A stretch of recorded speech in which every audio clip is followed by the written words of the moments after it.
On a Tuesday morning in September 1921, 75 men and boys walked into a mountain in far north Queensland to do a job they had done 1,000 times before. By 9:46 that morning, every single one of them was dead. Not injured, not missing, not evacuated. Dead, all at once, in a single instant so violent it blew a steel cage clean out of the mine shaft and threw men from their workstations to places rescuers would spend days searching to find them. This is not a list of 12 different places. This is one morning, told minute by minute, at one mountain, to one town, and what happened to that town in the hours, days, and months after the mountain took every working man had. Stay until the end, because the last chapter is not about the disaster at all. It is about what happens to a place when there is genuinely no one left to rebuild it. So settle in, and let's begin. Mount Mulligan rises out of the flat savanna of far north Queensland like a wall, a flat-topped sandstone massif visible for kilometres in every direction, its sheer cliffs enclosing the valley at its base like the walls of a natural amphitheatre. In 1914, coal was discovered at the base of this mountain, and the timing could not have been more useful to the colonial economy of the region, because roughly 100 kilometres away the smelters at Chillagoe were burning through enormous quantities of coal to process copper and other ores pulled from the surrounding hills, and the existing supply lines were slow, expensive, and unreliable. A mining company moved quickly to establish operations, sinking shafts into the coal seams running beneath the mountain's base and constructing a rail spur to connect the new mine directly to the broader Chillagoe rail network. Within a short period, a genuine township had grown up at the mountain's base, houses, a store, a school, a miners' institute, all built specifically to service a workforce that would spend its working hours underground extracting the coal the region's entire industrial economy had come to depend on. By 1921, roughly 7 years after the first coal came out of the ground, around 500 people called the base of Mount Mulligan home.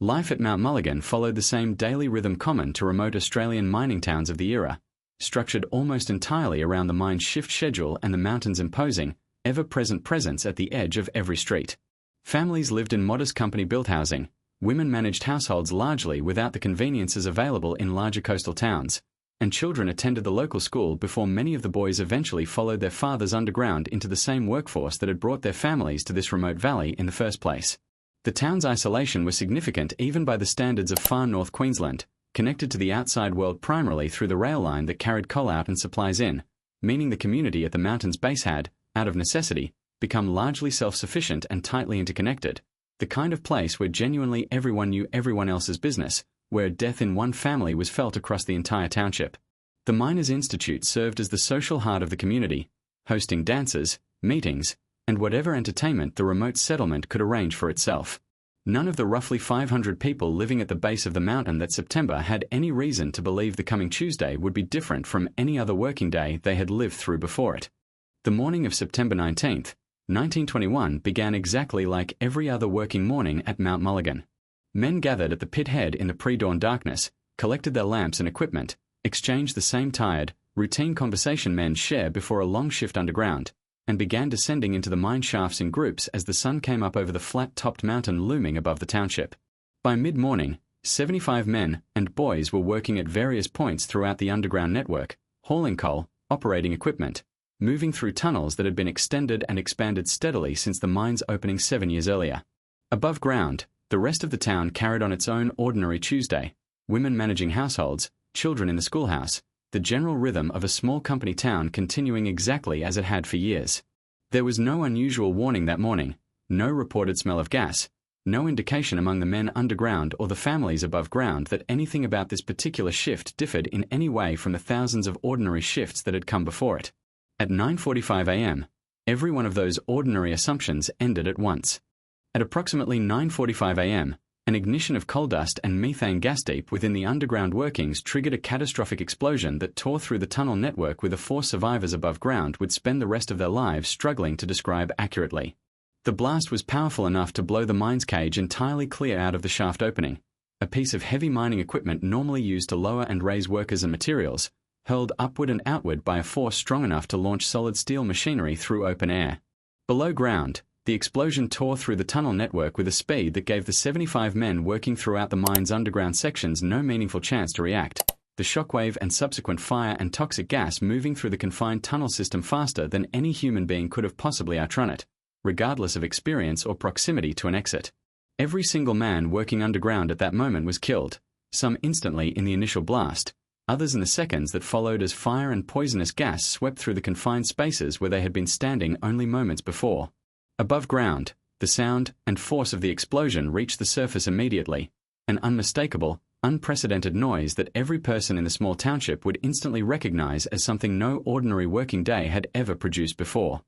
Within the town, the explosion sound and the visible disturbance at the mine's surface infrastructure told residents immediately that something had gone catastrophically wrong, though the full scope of what had actually happened underground remained entirely unknown in those first chaotic minutes. Women ran from their homes toward the pit head, some already understanding with sickening certainty that husbands, sons, and brothers were somewhere in the mine at that exact moment. The mine's surface crew and management staff, themselves shaken by the force of an explosion that had visibly disturbed equipment at ground level, began the grim, urgent work of trying to determine exactly how many men had been underground and precisely where in the tunnel network each of them had likely been working when the blast occurred. Communication with the outside world moved as quickly as the remote settlement's limited infrastructure allowed. Urgent messages sent along the rail line toward Chillago and beyond, requesting whatever emergency assistance and mining rescue expertise could possibly reach a location this isolated in any reasonable time frame. For the wives, mothers, and children gathering at the pit head that morning, the waiting itself became its own particular form of horror, watching rescue preparations unfold while genuinely not knowing whether anyone they loved might still somehow be alive somewhere in the ruined tunnels below.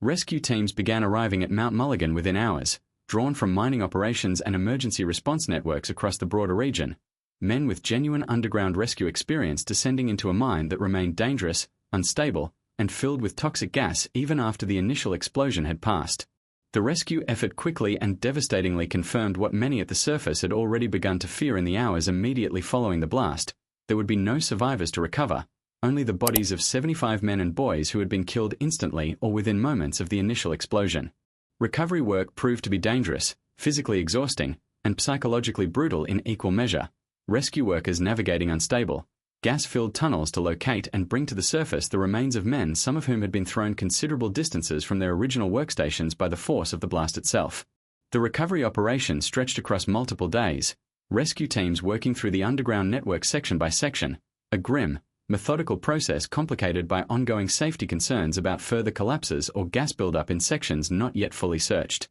As bodies were recovered from the mine over the following days, the town of Mount Mulligan faced the almost unbearable task of formally identifying 75 men and boys, many known personally to virtually everyone in the small, tightly knit community that had lost them. For families, the identification process meant confirming in the most direct and devastating way possible that fears held since the moment of the explosion had been correct, transforming uncertain, agonizing hope into confirmed, permanent loss. The scale of the identification task was itself unprecedented for a community this size, a township of roughly 500 people suddenly required to process the deaths of 75 of its working-age men within the space of a single catastrophic morning, meaning virtually every family in Mount Mulligan had lost either an immediate family member or someone they had known closely for years. Local clergy, medical staff, and community leaders found themselves managing a task of genuinely overwhelming scale and emotional weight, coordinating an identification and preparation process for a death toll that would have strained the resources of a considerably larger town. The funerals held in the days following the disaster represented one of the largest simultaneous burial events in Australian mining history. 75 men and boys laid to rest in a cemetery that had, until that single catastrophic morning, served the ordinary, gradual burial needs of a small remote township rather than anything approaching this unprecedented scale. Grave diggers worked continuously to prepare the ground for burials on a scale the small cemetery had never previously required, and the funeral services themselves, held across the days immediately following the disaster, drew mourners from across the broader region. Community members from neighbouring settlements travelling to Mount Mulligan specifically to stand alongside a township processing grief on a scale almost impossible to comprehend for a community this size. Rows of fresh graves, dug in careful, deliberate lines facing toward the mountain that had killed the men now being buried beneath them, transformed the town's modest cemetery into a scene that visitors described as overwhelming in both its scale and its silence. The mountain itself remained visible from the cemetery throughout every funeral service, an unavoidable, looming presence over a burial grounder had, in the most direct sense possible, personally filled. In the weeks immediately following the disaster, Mount Mulligan's surviving population, overwhelmingly women, children, and elderly residents with virtually no working-age men remaining among them, faced an impossible practical reality. There was no meaningful path forward for a town built entirely around a mine that had just killed every man capable of working it. The mining company that owned the operation offered limited support to the grieving families, and with the mine itself sealed following the disaster and no realistic prospect of alternative local employment in a settlement this remote and specialized, families began leaving Mount Mulligan almost immediately, some within days of burying husbands and sons, others staying only long enough to settle what practical affairs remained before departing for larger towns where genuine prospects for rebuilding a life actually existed. Unlike the gradual, decades-long decline typical of most abandoned Australian mining towns, where population drains away slowly as our bodies deplete and economic opportunity fades over a generation or more, Mount Mulligan's collapse happened with brutal, immediate speed, a functioning township of 500 people reduced to nearly nothing within a matter of months rather than years. In 1922, a royal commission convened specifically to investigate the disaster's causes, examining underground conditions, safety procedures, and management practices that had been in place at Mount Mulligan leading up to the explosion. The inquiry concluded that the explosion had resulted from the ignition of accumulated coal dust and methane gas within the underground workings, findings that pointed directly toward inadequate ventilation systems and insufficient dust control measures as significant contributing factors in creating the conditions that made an explosion of this catastrophic scale possible in the first place. The Commission's findings echoed concerns raised in mining safety investigations at other Australian coal operations during this general period, reflecting broader, systemic gaps between the safety standards genuinely required to prevent disasters of this kind and the practical safety measures actually implemented at many remote, difficult to regulate mining operations across the country. Recommendations were issued regarding improved ventilation and dust management practices intended to reduce the risk of similar disasters at other Australian coal mines, though for Mount Mulligan itself, any resulting safety reforms arrived far too late to matter. Unlike the majority of Australia's abandoned mining towns, which typically leave behind extensive ruins, standing buildings, and accessible heritage sites that gradually attract tourism, historical preservation efforts, or at minimum casual curious visitors over subsequent decades, Mount Mulligan's abandonment proved to be genuinely and unusually complete. With no economic activity left to sustain even a minimal remaining population, and given the settlement's already significant remoteness even by the standards of far north Queensland, the town at the base of the mountain was essentially left to the elements, its buildings gradually deteriorating and being reclaimed by surrounding bushland with little intervention or preservation effort applied to the site over the following century.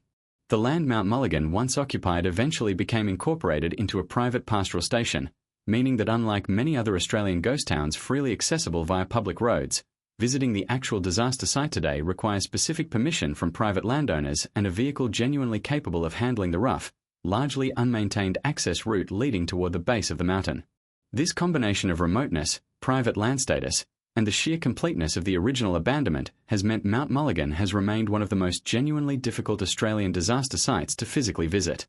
Today, the single element of Mount Mulligan that remains consistently and deliberately maintained is the cemetery itself, its 75 graves laid out in careful rows facing the same mountain that killed the men buried beneath them a century ago, tended by descendants who travel from across Australia specifically to maintain a physical connection to a disaster that permanently altered their family histories in a single catastrophic mourning.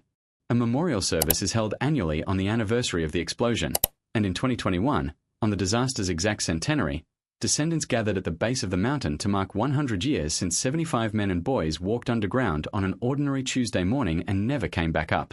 What makes Mount Mulligan distinct from every other historical disaster this channel has covered is not simply the scale of loss. Though 75 deaths within a single event remains genuinely staggering by any measure, it is the sheer totality and speed of what followed. An entire functioning community eliminated not through decades of gradual economic decline but within a single catastrophic instant, followed by an abandonment so complete that the physical town itself has almost entirely vanished, leaving only a cemetery, a sealed mine shaft, and a flat-topped mountain that has watched over the same empty ground for 100 years. 75 men went to work that Tuesday morning.